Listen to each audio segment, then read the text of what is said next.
Hello बच्चों, let's see this question. The question says, given below are some examples of wave motion.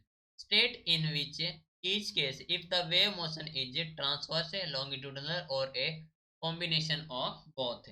First one is motion of a kink in a long coil spring produced by displacing one end of the spring sideways. Second, waves produced in a cylinder containing a liquid by moving its piston back and forth.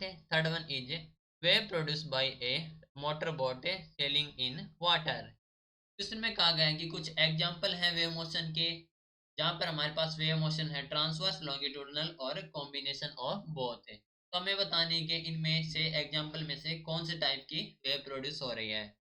इस question के लिए हमारा की concept use हो रहा है that is the production of wave. Production of wave in motion in wave motion. ठीक है, तो फर्स्ट वन की बात कर लेते हैं। कहा गया कि motion of a king in a long coil spring produce by A displacing one end of the spring sideways. ठीक है, मान लीजिए हमारे पास एक स्प्रिंग है, ये एक पॉइंट है एंड ये हमारे पास एक स्प्रिंग है, राइट। तो जो वेव की डायरेक्शन है अज्यूम करेंगे ये हमारे पास एक्स एक्सिस है, तो जो वेव की डायरेक्शन है along x axis wave. Okay, and एक है किंग के, तो दिस इज द किंग के। ओके, किंक है तो motion of kink in a long coil spring जो कि है produce by displacing one end of the spring sideways. ठीक है, यानी कि डिस्प्लेस करेंगे वन एंड को साइडवेज, दैट मीन्स जो हमारे पास वेव है और किंक है इनके बीच एंगल है 90 डिग्री का, दैट मीन्स ये परपेंडिकुलर है ईच अदर। तो इस केस में क्या होगा, जो हमारे पास वेव होगी that is the transverse in nature. Okay, तो फर्स्ट वन में है ट्रांसवर्स। बात कर लेते हैं सेकंड की। कहा गया कि wave produce in a cylinder containing liquid by moving it's piston back and fourth. तो हमारे पास एक सिलेंडर है, okay, containing a liquid. Okay, liquid contain है तो इसको बैक एंड फोर्थ करते हैं, तो हमारे पास जो पार्टिकल हैं वे भी हमारे पास मूव होंगे बैक एंड फोर्थ है, एंड ये हमारे पास जो पार्टिकल हैं वे जो वेव की डायरेक्शन है वेव मोशन की उसके पैरेलल है।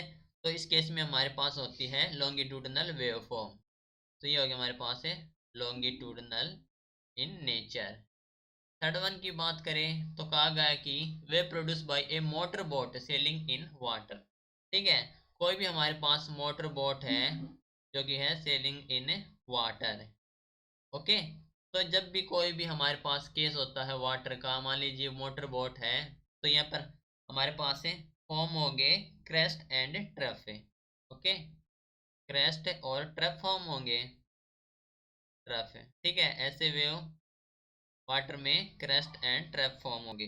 ठीक है, तो यहाँ पर क्रेस्ट एंड ट्रफ फॉर्म होंगे दैट मीन्स ट्रांसवर्स वेव है, ट्रांसवर्स वेव है। एंड जो हमारे पास वाटर के केस में होते हैं क्रस्ट एंड ट्रफ फॉर्म होते हैं। एंड कोई भी हमारे पास ऑब्जेक्ट है, फॉर एग्जांपल है ये वाटर सरफेस है, तो उसके ऊपर कोई भी ऑब्जेक्ट है तो हमारे पास ये फॉर्म होगी, यानी कि डिस्ट्रीब्यूट करेंगे वाटर को, एंड यहाँ पर फॉर्म होगी वेव जो कि होगी perpendicular to the wave motion. तो बेसिकली वाटर के केस में क्या होता है, जो ट्रांसवर्स भी होती हैं एंड लॉन्गिट्यूडनल भी होती हैं, लॉन्गिट्यूडनल। ठीक है, दैट मीन्स हम कह सकते हैं कि इन दिस केस जो हमारे पास होगी combination of both, combination of both. Okay, तो ये थे हमारे पास है जो एग्जाम्पल थे उनमें कौन कौन सी हमारे पास है वेव मोशन था, right. This is your final answer, hope you understood it well, best of luck.